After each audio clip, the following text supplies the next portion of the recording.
ఏలూరు జిల్లా ద్వారక తిరుమల శ్రీ వెంకటేశ్వర స్వామి మాస కళ్యాణోత్సవాలకు అన్ని ఏర్పాట్లు పూర్తయ్యాయని ఆలయ ఈవో తెలిపారు. నేటి నుంచి 3వ తేదీ వరకు ఉత్సవాలు జరగబోతున్నాయి. భక్తుల కోసం అన్ని రకాల ఏర్పాట్లు పూర్తి చేసినట్లు వివరించారు.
ఏలూరు జిల్లా ద్వారకా తిరుమలలో చేసిన శ్రీ వెంకటేశ్వర స్వామి వారి వైశాఖ మాస శ్రీ కళ్యాణ మహోత్సవం ఈ నెల 26/4/2026 మొదలై 3/5/2026 కార్యక్రమాలు ముగుస్తాయని ఈ సందర్భంగా 26వ తారీఖు అంటే 26/4/2026 స్వామివారిని పెళ్లి కుమారుడుగా అమ్మవారిని పెళ్లి కుమార్తెగా తయారు చేసి ఆ రోజు ఉదయం కార్యక్రమం 7 గంటలకి ఉదయం 10:30కి జరుగుతుందండి. అలాగే రాత్రి 7 గంటలకి విరామోత్సవంతో ఈ కళ్యాణ కార్యక్రమాలు మొదలవుతుంది. 30వ తారీఖు అంటే 30/6/2026 రాత్రి 8 గంటలకి ఏదైతే తూర్పు రాజగోపురం జనవేటి మండపం ఫేస్ చేసుకుని ప్రత్యేకంగా ఏర్పాటు చేసిన డయాస్లో స్వామివారి కళ్యాణ మహోత్సవం అత్యంత వైభవంగా నిర్వహించడానికి ఏర్పాట్లు జరుగుతున్నాయండి.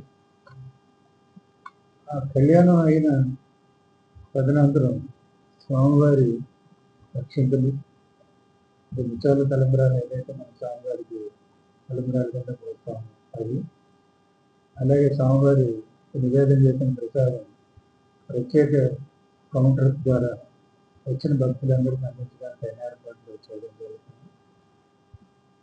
ఆ రోజు ముఖ్యంగా విఐపీస్ ఎవరన్నా మనిషి గారు వస్తారు, అలాగే లోకల్ ఎమ్మెల్యే గారు, ఎంపీ గారు, పొలిటికల్ నుంచి కానీ అఫీషియల్స్ నుంచి కానీ వస్తారు. వాళ్ళకి ఎటువంటి అసౌకర్యం కలగకుండా ఏర్పాటు చేయడంతో పాటు సామాన్య భక్తులందరికీ కళ్యాణం జరిపించడానికి వచ్చే భక్తులందరికీ విజిబుల్గా అంటే కళ్యాణం కంఫర్ట్గా చూసే విధంగా ఏర్పాటు చేయడం జరుగుతుంది. అలాగే కొన్ని ఏరియాల్లో వీడియో వాల్స్ కూడా పెట్టి ఆ రోజు పెళ్ళిళ్ళు ఎక్కువ మంది వస్తారనే ఆలోచన ఉంది కాబట్టి మనకున్న ప్లేస్ ఇంకా ఇల్లు అయిపోయి ఇంకా ఎక్కువ జనాలు వచ్చినప్పుడు కొన్ని ఏరియాలో పెళ్ళిళ్ళు అవుతుంటే అక్కడ కూడా వీడియో బాక్స్ కూడా 4 ఎన్నో మనం తగ్గడానికి ప్రపోజ్ చేయడం జరిగింది.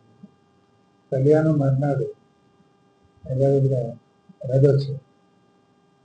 రథోత్సవం మనకు ఏదైతే మనకి ఆనవాయితీగా ఈ తిరువేదుల్లో జరుగుతారో స్వామివారి రథోత్సవం జరుగుతుంది. ఆ సందర్భంగా రథం ముందు సాంస్కృతిక కార్యక్రమాలు ఏర్పాటు చేయడం జరుగుతుందని లాస్ట్ టైం